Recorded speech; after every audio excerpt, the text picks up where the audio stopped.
Thank you so much for checking out my video. I'm trying to make a push to reach a small milestone of 500 subscribers. So please hit the subscribe button and you'll be notified. You'll find out when I have more videos coming out. I do have more terrain videos coming out for the new Age of Sigmar terrain. So be watching for that. Thank you very much.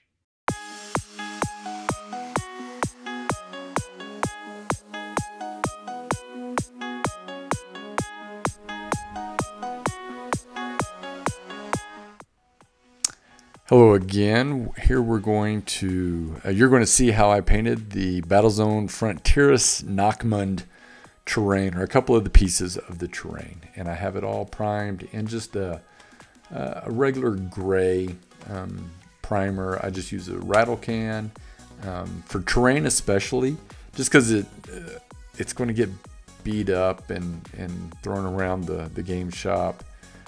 So I get a good primer. And here I've mixed up some dark warm gray paint with some black green. I just want a dark green. If you just wanted a Games Workshop color, maybe that'd be Caliban green.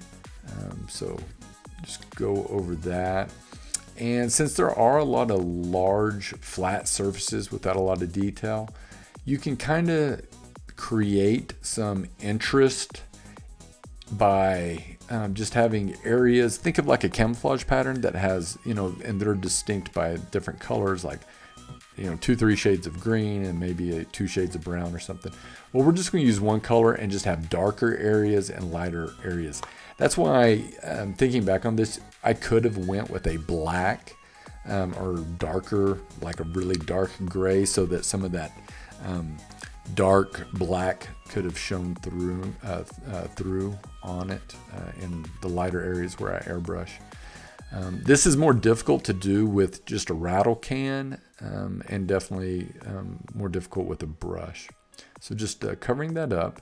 Now moving on to this second piece, and I'll just probably call it the antenna piece or satellite dish. I just went with a warm bright gray. I didn't want to use a bright white just yet, because I do want to go back and kind of airbrush on some highlights, which will, after we do clean up some of the overspray, we'll do. Another reason I really liked using the airbrush with this was this, the satellite dish had so many flat edges, and there's so many and different sides to it, because they were all, like a channel pipe. There's 4 sides to it, so it's like you would have to spray it from so many different sides. There would be a lot of overspray, and even with the airbrush there's quite a bit, and I'll show you how I cleaned that up here in just a moment. So I'm just wanting to get most, again, I'm not looking for a 100% coverage.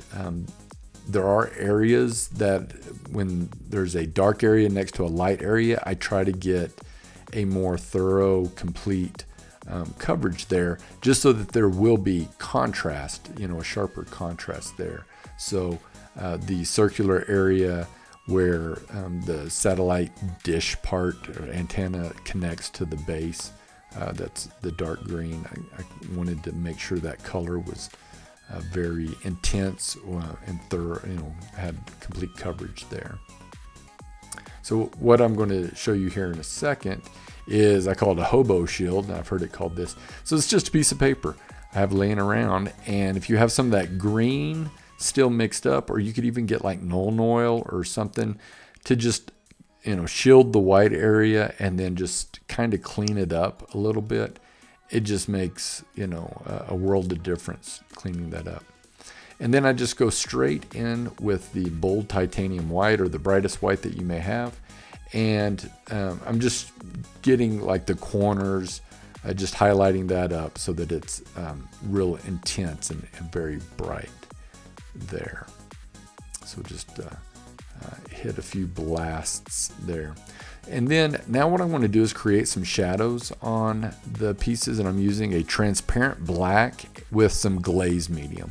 And this is kind of how it looks. You could use Nuln Oil or any kind of black ink, but as you can see, I'm just shooting in some shadows. Instead of like brushing on non-oil, I just want to have that more gradient look. And you can spend quite a bit of time here. For one, you want to make several passes. You're not trying to make the complete shadow in just one pass. Just so many things could go wrong there. You can just lay on too much paint.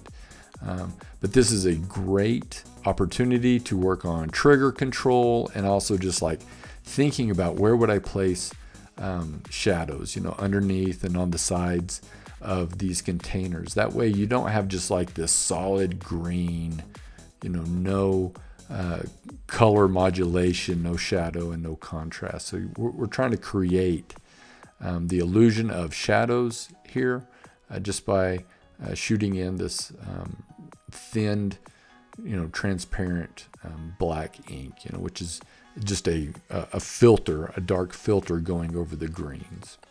So you just work your way around the model, set it down. We'll go to the other piece, and then you can go back and look at it. And this is something that you can, go back to at different times throughout this whole process. Sometimes there's a need to do it at one time or one point in the project versus another, because you're going to be, painting some fine details, and so you want to make sure you shoot those shadows in before any details. Like this area I'm going over right now, we're about to paint all that yellow because of the yellow and black like caution stripes that are going to go there. So we definitely want to get these shadows shot in there before we paint there, because otherwise we're just going to have way too much overspray. And the airbrush is, one of the great things about an airbrush is it's efficient in certain tasks. So we don't want to negate that with needless overspray. So now, again, working on the caution stripe areas, I just got this yellow ochre. I didn't want to use a bright, banana yellow, because it's more transparent, translucent, and it would not cover as well. If you want the brighter yellow stripes, I would recommend putting this on first and then going over that later with the bright yellow, or even if you wanted to just airbrush in like the center part of that, you could do that to show a highlight in that. And then just the canisters, some other areas around the model. There's a few metallics on this piece of terrain. There's a lot of like little plates that have numbers on it. So just look around, look at the box art. You can see here just different little pieces. Now I'm using, again, Pro Acryl metallic copper here, because as opposed to using like Vallejo metal colors, which is a very thin, great color, great paint to cover things with. But again, this is a piece of terrain that's going to get, thrown around the game shop and on the table. I want to use like the hardiest, thickest, durable paint that I can find. And with that, I highly recommend putting a very good varnish finish on your terrain. And you know what? Just periodically look at the terrain and see, okay, do I need to do some touch-ups before it just gets so far gone that you don't want to, mess with it anymore. There's definitely other areas like the bands around those yellow containers. You can paint that in metallic. With the dry brush step that we're going to do, I just do it pretty heavy over those areas to give it the appearance that they are metallic, or at least they're painted and then heavily worn, and the metal is showing through. So just some other areas for the metallics on the antenna or radar, maybe it's a radar piece of terrain that we have here. And you can pick out as many little pieces and bits as you see. So now I'm going to show you the process I used for the caution stripe. So this first one, I'm just kind of doing a freehand. I'm going to paint, just this one line. It's kind of I can eyeball it. And I think when I was painting this, I was like, well, you know what? I'll just be able to do this for all of them. Well, it's a lot easier with this one because I have, a left and right side to tell me where to paint. But I knew my lines would get so off whack. So I thought, okay, I got a popsicle stick that, I usually put miniatures on. I cut it down lengthwise to create the width of the stripes that I wanted, and then just get a pencil, and you can kind of see maybe the one on the right. I'll focus there, but you'll see the lines that I'm creating, the boundaries, and then it'd be real simple just to stay. It would be fairly simple to just stay inside the lines there, and got my head there trying to make sure everything's lined up.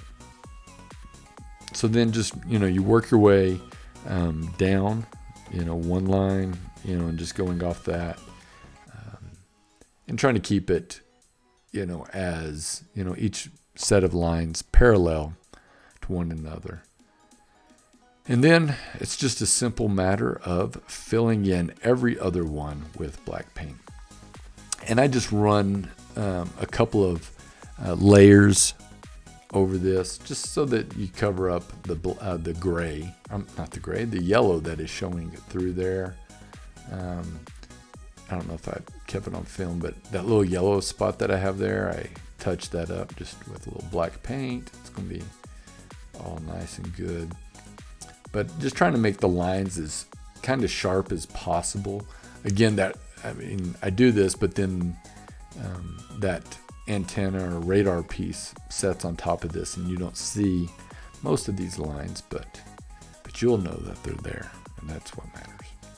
So just work your way around, finishing these up, and then you can go back after these dry completely, go back and see what all areas need to be touched up. Or say you get a little bit too ambitious with the black and it goes onto the yellow area, just go back, get that yellow, and you just sharpen that up. But as far as, I don't think for this, it's a large enough piece. I don't think it's necessary to like tape it off and do all that. You could, do fairly well. There you go. All right, so this step I thought I was being super clever, and I got a yellow glaze that I had because I wanted to create some interest on the yellow parts. Feel free to skip this. I don't think it's really as worthwhile as I thought it'd be. It does kind of help maybe blend in some of the inconsistencies that I had in the yellow paint for the coverage, but once it's done, it wasn't really, I think, necessary. Then you want to go through with Agrax Earth Shade and cover in the copper parts on the model, so that, just to tone them down so that they're not so bright.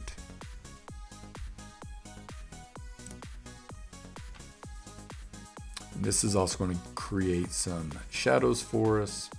Now this is, it's weird.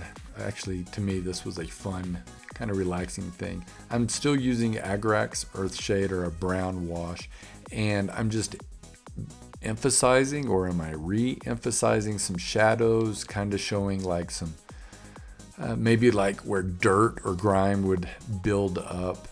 But just, I worked all the way around the model. I probably spent about 15 minutes doing that. And now we're going to not only dry brush some silver onto the metallics, but all over this model. This is going to give us the appearance of wear and tear on this piece of terrain, on the ladder where people would be running up and down it, on edges that would get, just worn down. And this is going to bring out a lot of the detail that this model has to offer. All these, right there, the little inset, all these bolts that are sticking up. in this area, like these doors. I don't know if they're like bay doors that would open up maybe. Just kind of create some definition there. Going back to the previous step with the Agrax Earthshade on the antenna satellite piece, there's like, I don't know, seriously 60 bolts on there, maybe more. And I went and I just dabbed each one, because that's where rust or dirt would, you know, if it rained, would kind of gather up, and it just breaks up all that white. And what we're doing here, we're breaking up all these flat surfaces. Now on this area of where these canisters are, I'm going over these areas pretty heavy, so that, you know, just to bring the metals out. And then we have this area here. All right, just working my way around all these long edges, and it just, you know, it just creates a lot of brings out a lot of these details that we have here.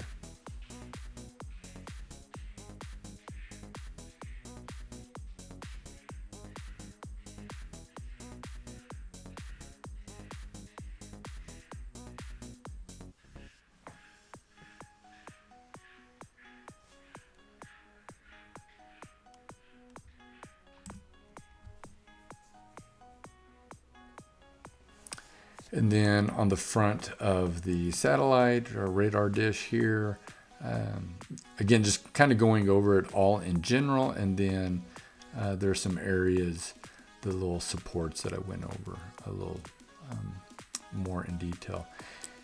Now we want to start just cutting in a few of the details on the satellite here.